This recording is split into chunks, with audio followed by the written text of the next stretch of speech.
कौमी असम्बली का इजलास सुन्नी इत्तेहाद काउंसिल और हुकूमती इत्तेहाद की जानिब से आज फिर शोर शराबा और नारेबाजी। मुस्लिम लीग नून के सरदार अयाज सादिक कौमी असम्बली के 23वें स्पीकर मुंतखब हल्फ भी उठा लिया। अयाज सादिक ने 199 वोट लिए। सुन्नी इत्तेहाद काउंसिल के आमिर डोगरी 91 वोट लिए, 1 वोट मुस्तरद हुआ। अयाज सादिक स्पीकर मुंतखब होने के बाद मद्दे मुकाबिल उम्मीदवार और सुन्नी इत्तेहाद काउंसिल के रहनुमाओं से सीटों पर जाकर मिले। अरकान कौमी असम्बली के अयाज सादिक को मुबारकबाद। इफ्तिताही खिताब में अयाज सादिक बोले, आमिर डोगर ने हमेशा भाई कहा, उनको भाई बनकर दिखाएंगे। कोशिश होगी हम मिलकर कौमी इत्तेफाक राय कायम करें। पाकिस्तान तरक्की करेगा तो हम तरक्की करेंगे। बतौर स्पीकर अलविदाई खिताब में राजा परवेज अशरफ ने कहा, वतन अजीज को दरपेश मसाइल का हल इत्तेहाद में है। उम्मीद है जमहूरियत का तसलसल जारी रहेगा और मुल्क तरक्की करेगा।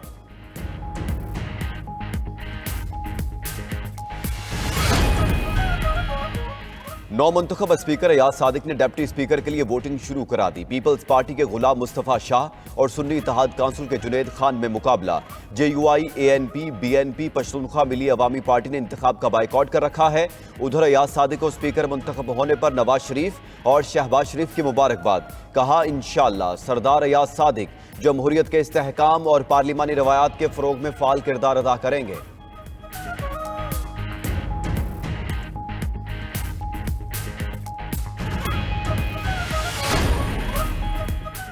मेरे 91 और आपके 199 वोट निकले। मैं सिंगल पार्टी हूं और आप 7 जमातें। इलेक्शन नताइज फॉर्म 45 के मुताबिक होते तो मेरे 225 वोट होते।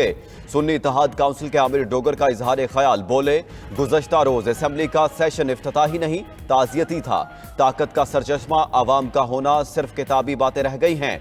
इलेक्शन में सिलेक्शन ऑक्शन के जरिए की जा रही थी। ताउन करने को तैयार हैं। हमारी चोरी की गई सीटें वापस करें।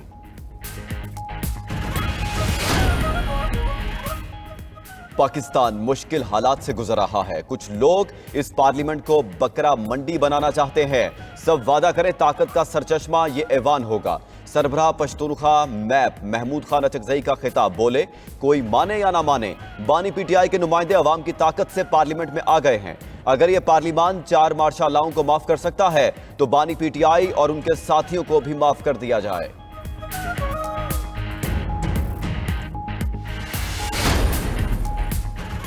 अली अमीन गंडापुर खैबर पख्तूनख्वा के 22वें वज़ीर आला मुंतखब।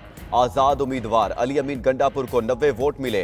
इबादुल्लाह खान ने 16 वोट हासिल किए। अली अमीन गंडापुर आज गवर्नर हाउस में हल्फ उठाएंगे।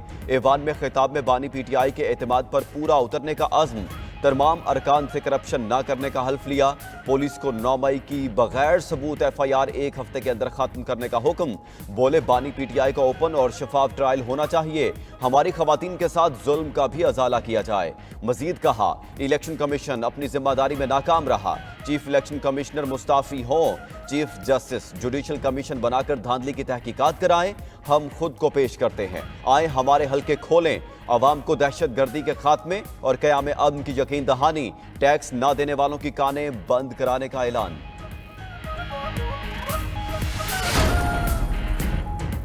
मौलाना फजलुर रहमान को हुकूमत में शमूलियत पर आमादा करने की एक और कोशिश। कायद मुस्लिम लीग नून नवाज शरीफ मुतहरिक।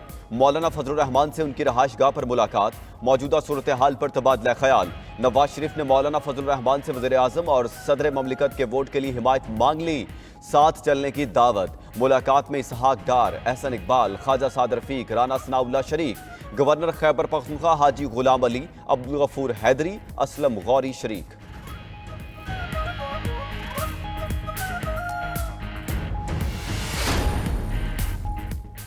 MKM ने अपना मुतालबा मनवा लिया। मुस्लिम लीग नून और MKM के दरमियान आईनी तरमीम पर मुआहदा हो गया। मुआहदे के तहत आइन के आर्टिकल 140 में तरमीम पर इत्तेफाक हुआ। सूबों को मिलने वाले फंड्स ज़िली हुकूमतों को दिए जाएंगे। एहसन इकबाल और मुस्तफ़ा कमाल ने मुआहदे पर दस्तखत किए। MKM ने आज स्पीकर और डिप्टी स्पीकर की वोटिंग का बाइकआउट कर दिया था।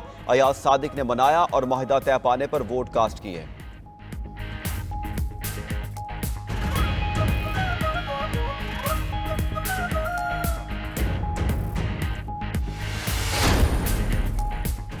पीपल्स पार्टी ने सरफराज बुगटी को वज़ीर आला बलोचिस्तान के लिए नामजद कर दिया। आसिफ अली जरदारी की जेर सदारत पार्टी इजलास में मंजूरी दी गई। सूबाई क़यादत ने बाज़ाब्ता ऐलान भी कर दिया। नामजदगी पर सरफराज बुगटी आसिफ अली जरदारी के मशकूर। कहा, डायलॉग के जरिए बलोचिस्तान के मसाइल को हल करेंगे, सबको साथ लेकर चलेंगे।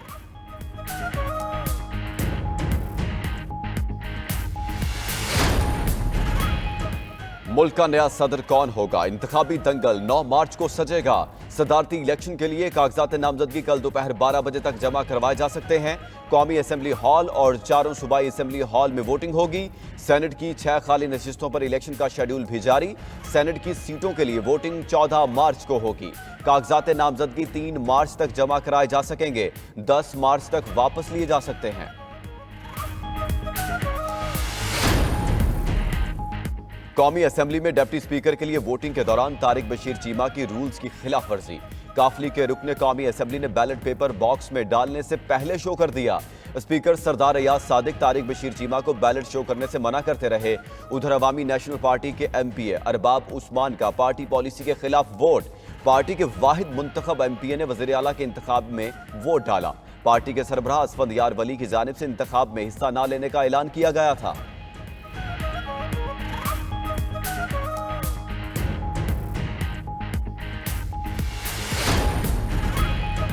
वज़ीर आला पंजाब मरियम नवाज चीज़ों को तरतीब देने के लिए सरगर्म। पंजाब की आबादी का मरबूत और मुस्तनद डाटा मुरतब करने का हुक्म दे दिया।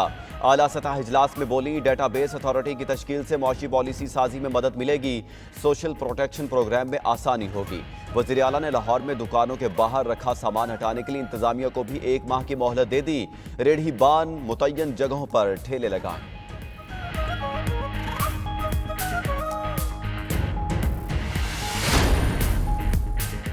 गुलबर्ग में पुलिस की गाड़ियां जलाने का मुकदमा। इंसदाद दहशतगर्दी अदालत लाहौर ने डॉक्टर यास्मीन राशिद की बादस गिरफ्तारी जमानत मंजूर कर ली। अदालत ने 5 लाख रुपए के जमानती मुचलकों के इवज जमानत मंजूर की।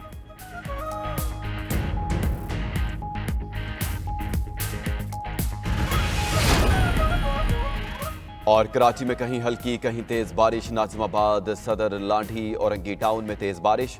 सदर, गुलिस्तान जौहर, गुलशन इकबाल, नागन चुरंगी और दीगर इलाकों में भी बादल बरसने लगे।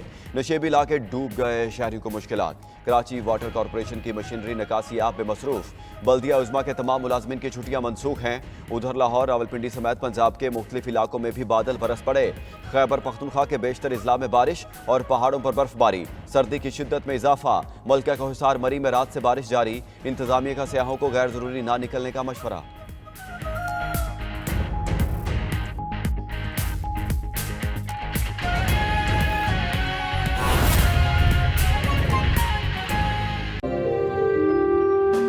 बिस्मिल्लाहिर्रहमानिर्रहीम, अस्सलाम वालेकुम। 92@5 में खुशामदीद। मैं हूं मोहम्मद इसहाक। सबसे पहले आपको बताएं, नवाज शरीफ की मौलाना फजलुर रहमान से मुलाकात हुई है। मिलकर चलने की दरखास्त कर दी।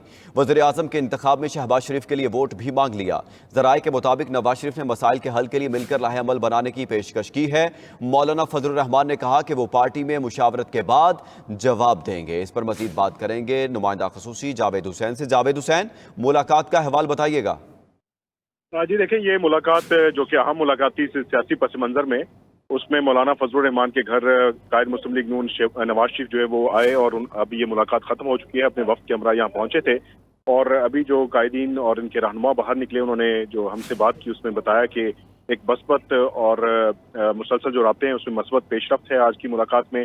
और मौलाना फजलुर रहमान को मुस्लिम लीग नून के रहनुमा कहते हैं कि हम अपने से दूर नहीं होने देंगे। जो ज़राए वो बता रहे हैं कि जो मुलाकात थी उसमें मौलाना फजलुर रहमान से नवाज शरीफ ने जो आइंदा की हुकूमत साजी और दीगर जो मामला हैं उसमें हमायत मांगी है। और मौलाना फजलुर रहमान की जानिब से हालिया इंतखाबात में धांधली और नताइज पर शदीद तहफ़्फ़ुज़ात का इजहार भी किया गया है, जबकि नवाज शरीफ ने मसाइल के हल के लिए मिलकर चलने और लाहे अमल बनाने की पेशकश की है।